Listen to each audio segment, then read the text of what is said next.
प्यारे भक्तों, भगवान श्री हरि विष्णु को धन, ऐश्वर्य और समृद्धि का स्रोत माना गया है और उनकी कृपा से धन, सुख और सफलता की कभी कमी नहीं होती। यदि आप आर्थिक तंगी, कर्ज और धन की कमी से परेशान हैं, तो भगवान विष्णु का यह मंत्र आपके लिए चमत्कारी साबित हो जाएगा।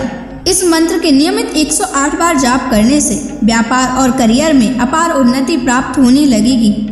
घर में स्थायी रूप से लक्ष्मी का वास होने लगेगा। सभी प्रकार की नकारात्मकता और आर्थिक बाधाएं समाप्त हो जाएंगी। जो भी भक्त सच्चे मन से विष्णु जी के इस मंत्र का जाप करता है, उसे अपने जीवन में धन और सफलता की कभी कमी नहीं आती है। इसलिए प्यारे भक्तों, इस मंत्र का जाप अवश्य करें। यह मंत्र बहुत ही चमत्कारी और अद्भुत मंत्र है। इस मंत्र का प्रभाव तुरंत ही दिखाई देने लगता है। इस मंत्र को आपको नियमित 108 बार जाप करना है। अगर आप भगवान विष्णु का आशीर्वाद प्राप्त करना चाहते हैं तो इस वीडियो को लाइक और चैनल को सब्सक्राइब जरूर कर दीजिए और कमेंट बॉक्स में जय विष्णु अवश्य लिख दीजिए। तो चलिए भक्तों, मंत्र का जाप करना प्रारंभ करते हैं। ओम नमो भगवते वासुदेवाय धनम मे देहि शीघ्रम्। ओम नमो भगवते वासुदेवाय धनम मे देहि शीघ्रम्। ओम नमो भगवते वासुदेवाय धनम मे देहि शीघ्रम्। ओम नमो भगवते वासुदेवाय धनम मे देहि शीघ्रम्। ओम नमो भगवते वासुदेवाय धनम मे देहि शीघ्रम्। ओम नमो भगवते वासुदेवाय धनम मे देहि शीघ्रम्। ओम नमो भगवते वासुदेवाय धनम मे देहि शीघ्रम्। ओम नमो भगवते वासुदेवाय धनम मे देहि शीघ्रम्। ओम नमो भगवते वासुदेवाय धनम मे देहि शीघ्रम्। ओम नमो भगवते वासुदेवाय धनम मे देहि शीघ्रम्। ओम नमो भगवते वासुदेवाय धनम मे देहि शीघ्रम्। ओम नमो भगवते वासुदेवाय धनम मे देहि शीघ्रम्।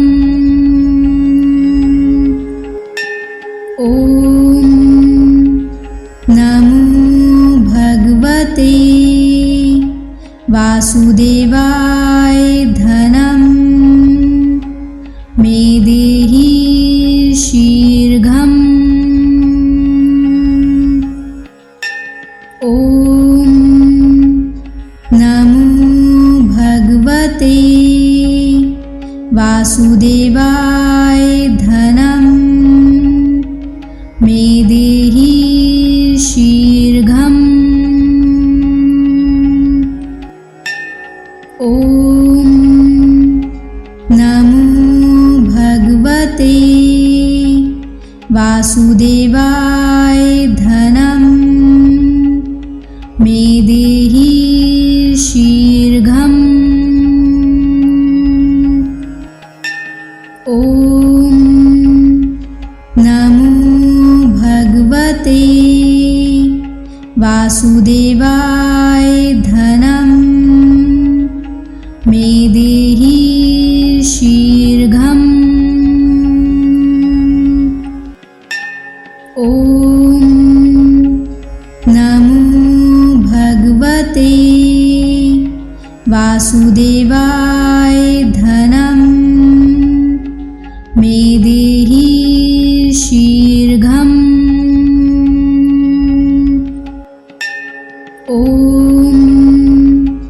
नमो भगवते वासुदेवाय धनं मे देहि शीघ्रम्। ॐ नमो भगवते वासुदेवाय धनं मे देहि शीघ्रम्। ॐ नमो भगवते वासुदेवाय धनं मे देहि शीघ्रम्। ॐ नमो भगवते वासुदेवाय धनं मे देहि शीघ्रम्। ॐ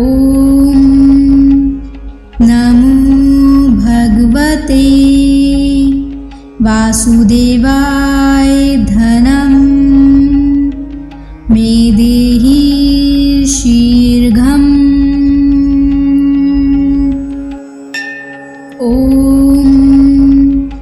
नमो भगवते वासुदेवाय धनं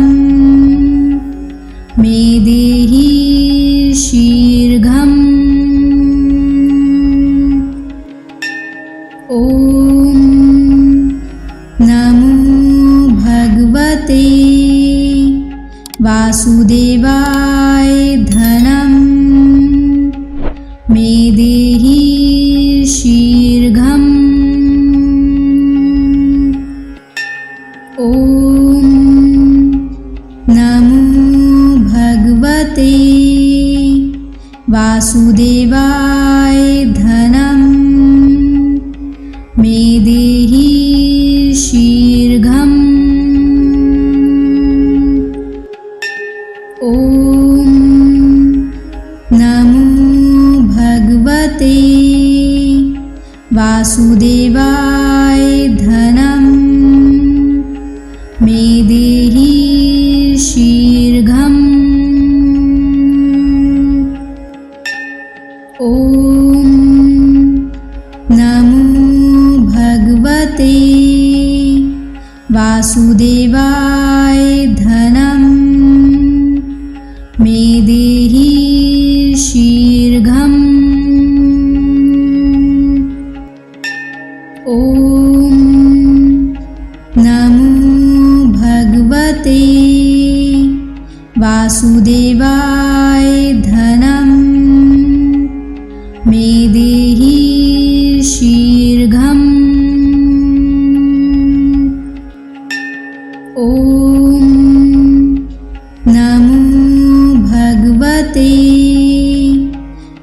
वासुदेवाय धनं मे देहि शीघ्रम्। ॐ नमो भगवते वासुदेवाय धनं मे देहि शीघ्रम्। ॐ नमो भगवते वासुदेवाय धनं मे देहि शीघ्रम्। ॐ नमो भगवते वासुदेवाय धनं मे देहि शीघ्रम्। ॐ नमो भगवते वासुदेवाय धनं मे देहि शीघ्रम्। ॐ नमो भगवते वासुदेवाय धनं मे देहि शीघ्रम्। ॐ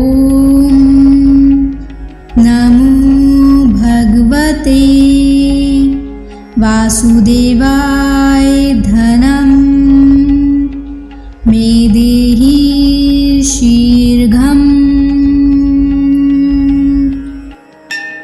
ॐ नमो भगवते वासुदेवाय धनं मे देहि शीघ्रम्। ॐ नमो भगवते वासुदेवाय धनं मे देहि शीघ्रम्। ॐ नमो भगवते वासुदेवाय धनं मे देहि शीघ्रम्। ॐ नमो भगवते वासुदेवाय धनं मे देहि शीघ्रम्। ॐ नमो भगवते वासुदेवाय धनं मे देहि शीघ्रम्। ॐ नमो भगवते वासुदेवाय धनं मे देहि शीघ्रम्। ॐ नमो भगवते वासुदेवाय धनं मे देहि शीघ्रम्। ॐ नमो भगवते वासुदेवाय धनं मे देहि शीघ्रम्। ॐ नमो भगवते वासुदेवाय धनं मे देहि शीघ्रम्। ॐ नमो भगवते वासुदेवाय धनं मे देहि शीघ्रम्। ॐ नमो भगवते वासुदेवाय धनं मे देहि शीघ्रम्। ॐ नमो भगवते वासुदेवाय धनं मे देहि शीघ्रम्। ॐ नमो भगवते वासुदेवाय धनं मे देहि शीघ्रम्। ॐ नमो भगवते वासुदेवाय धनं मे देहि शीघ्रम्। ॐ नमो भगवते वासुदेवाय धनं मे देहि शीघ्रम्। ॐ नमो भगवते वासुदेवाय धनं मे देहि शीघ्रम्। ॐ नमो भगवते वासुदेवाय धनं मे देहि शीघ्रम्। ॐ नमो भगवते वासुदेवाय धनं मे देहि शीघ्रम्। ॐ नमो भगवते वासुदेवाय धनं मे देहि शीघ्रम्। ॐ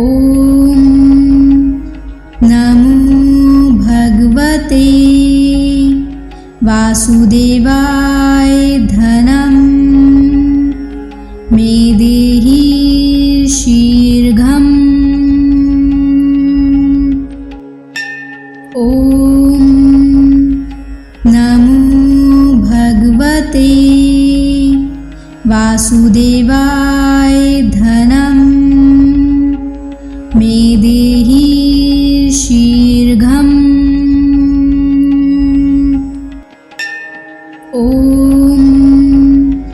नमो भगवते वासुदेवाय धनं मे देहि शीघ्रम्। ॐ नमो भगवते वासुदेवाय धनं मे देहि शीघ्रम्। ॐ नमो भगवते वासुदेवाय धनं मे देहि शीघ्रम्। ॐ नमो भगवते वासुदेवाय धनं मे देहि शीघ्रम्। ॐ नमो भगवते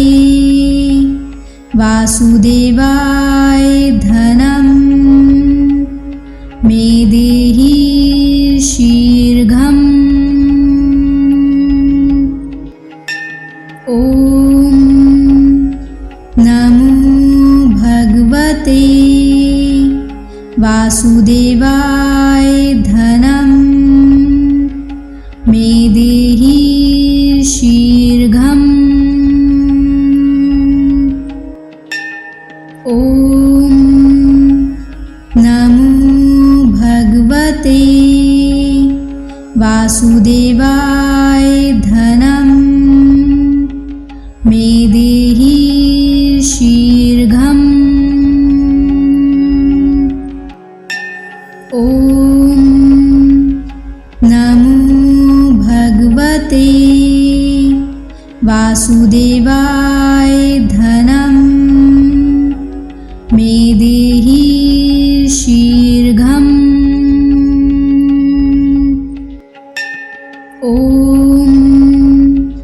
नमो भगवते वासुदेवाय धनं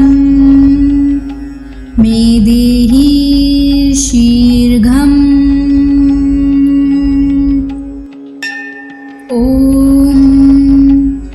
नमो भगवते वासुदेवाय धनं मे देहि शीघ्रम्। ॐ नमो भगवते वासुदेवाय धनं मे देहि शीघ्रम्। ॐ नमो भगवते वासुदेवाय धनं मे देहि शीघ्रम्। ॐ नमो भगवते वासुदेवाय धनं मे देहि शीघ्रम्। ॐ नमो भगवते वासुदेवाय धनं मे देहि शीघ्रम्। ॐ नमो भगवते वासुदेवाय धनं मे देहि शीघ्रम्। ॐ नमो भगवते वासुदेवाय धनं मे देहि शीघ्रम्। ॐ नमो भगवते वासुदेवाय धनं मे देहि शीघ्रम्।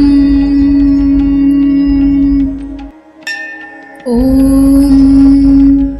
नमो भगवते वासुदेवाय धनं मे देहि शीघ्रम्।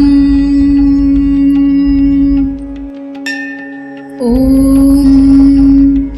नमो भगवते वासुदेवाय धनं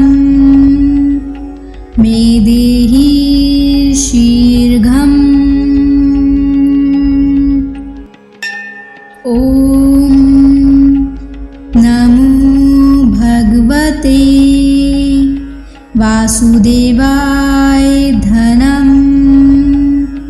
मे देहि शीघ्रम्। ॐ नमो भगवते वासुदेवाय धनं मे देहि शीघ्रम्। ॐ नमो भगवते वासुदेवाय धनं मे देहि शीघ्रम्। ॐ नमो भगवते वासुदेवाय धनं मे देहि शीघ्रम्। ॐ नमो भगवते वासुदेवाय धनं मे देहि शीघ्रम्। ॐ नमो भगवते वासुदेवाय धनं मे देहि शीघ्रम्। ॐ नमो भगवते वासुदेवाय धनं मे देहि शीघ्रम्। ॐ नमो भगवते वासुदेवाय धनं मे देहि शीघ्रम्। ॐ नमो भगवते वासुदेवाय धनं मे देहि शीघ्रम्। ॐ नमो भगवते वासुदेवाय धनं मे देहि शीघ्रम्। ॐ नमो भगवते वासुदेवाय धनं मे देहि शीघ्रम्।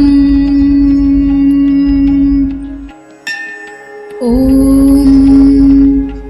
नमो भगवते वासुदेवाय धनं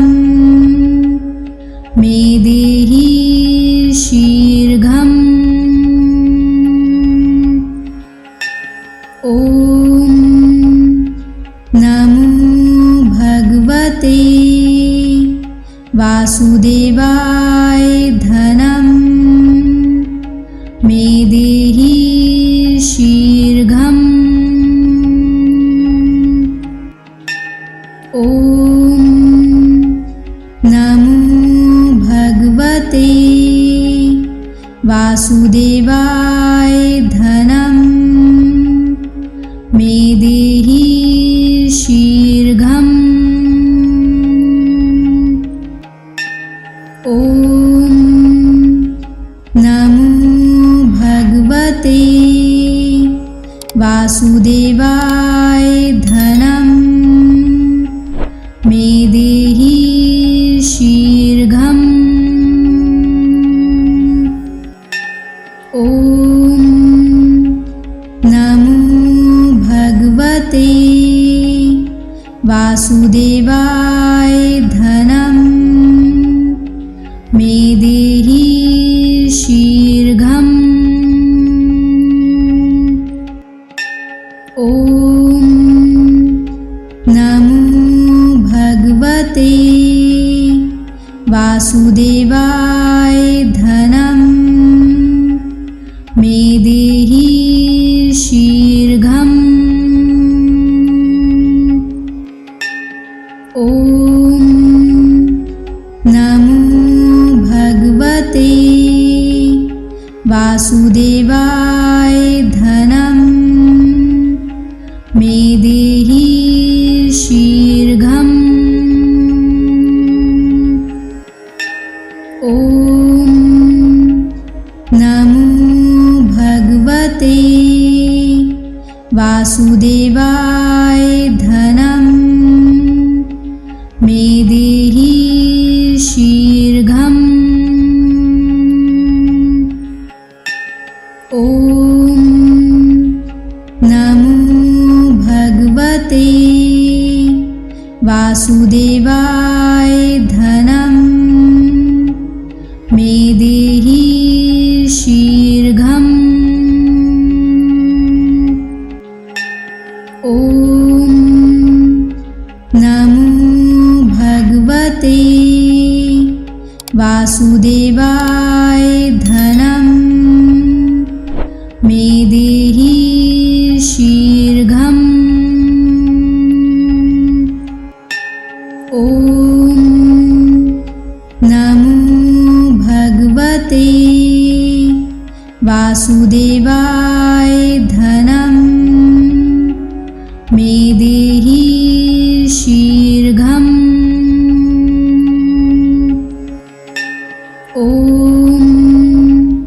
नमो भगवते वासुदेवाय धनं मे देहि शीघ्रम्।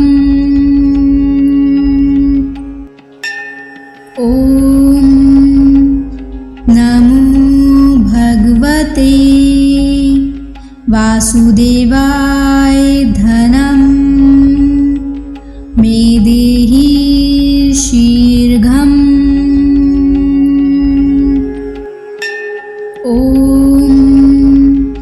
नमो भगवते वासुदेवाय धनं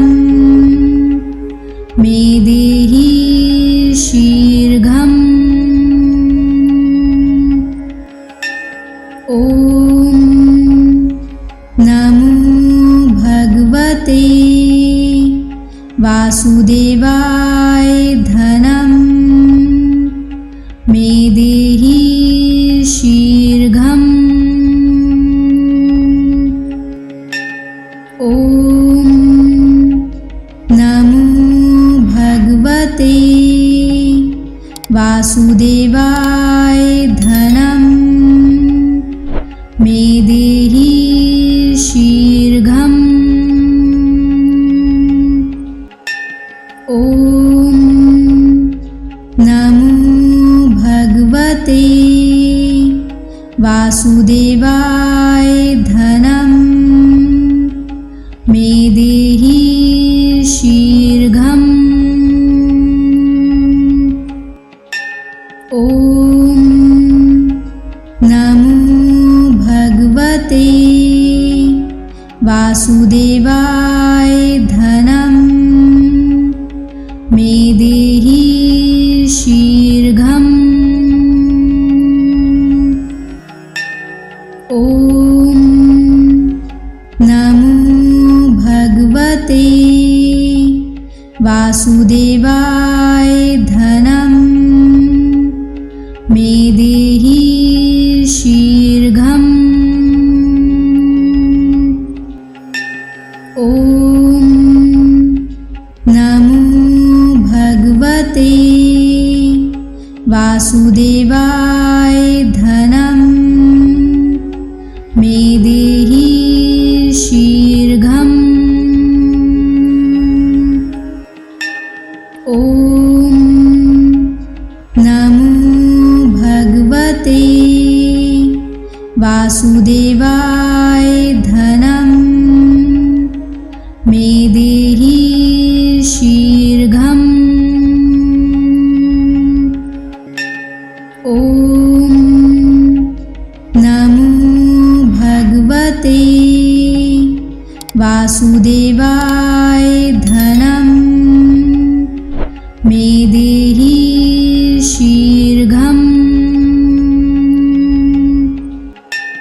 ॐ नमो भगवते वासुदेवाय धनं मे देहि शीघ्रम्। ॐ नमो भगवते वासुदेवाय धनं मे देहि शीघ्रम्। ॐ नमो वासुदेवाय धनं मे देहि शीघ्रम्। ॐ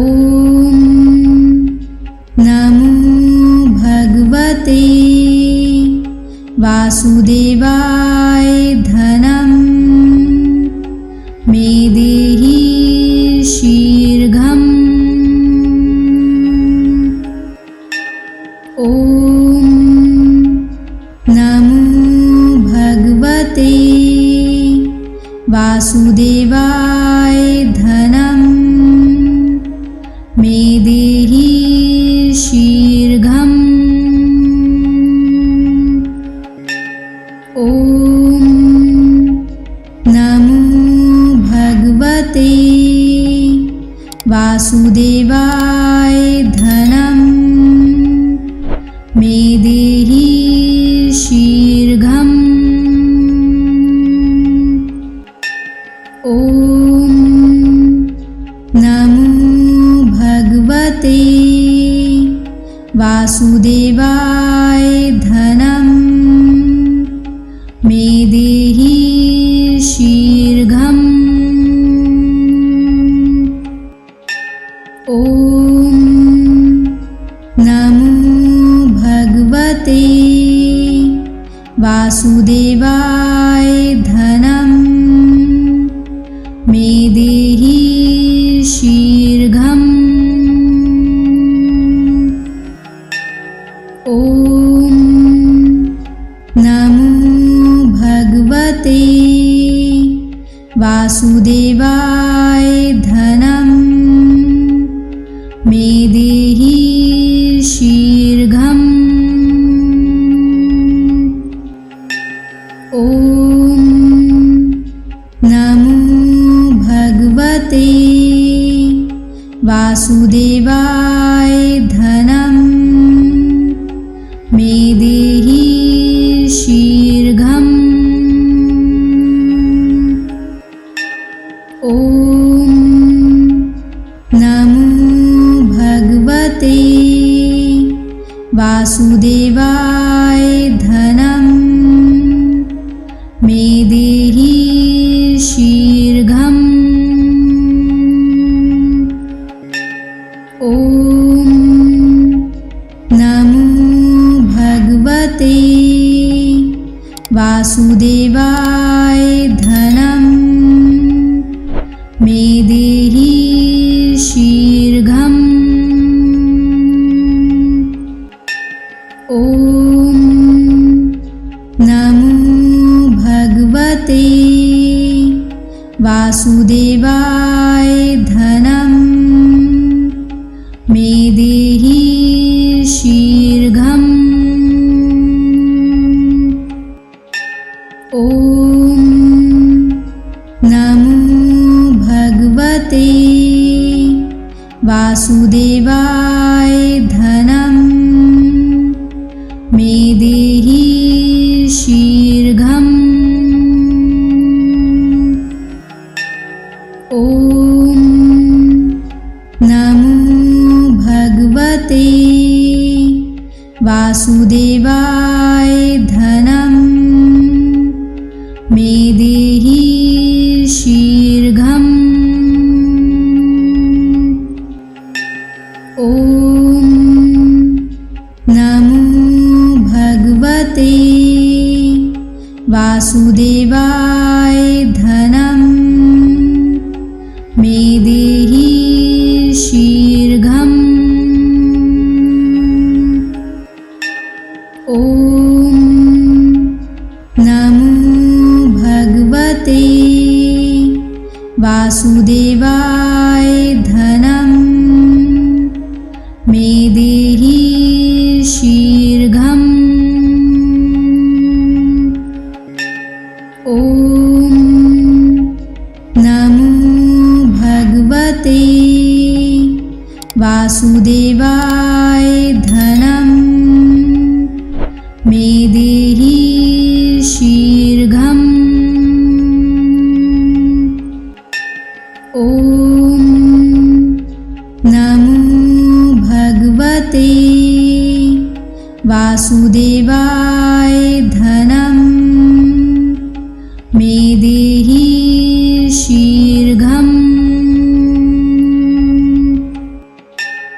ॐ नमो भगवते वासुदेवाय धनं मे देहि शीघ्रम्। ॐ नमो भगवते वासुदेवाय धनं मे देहि शीघ्रम्। ॐ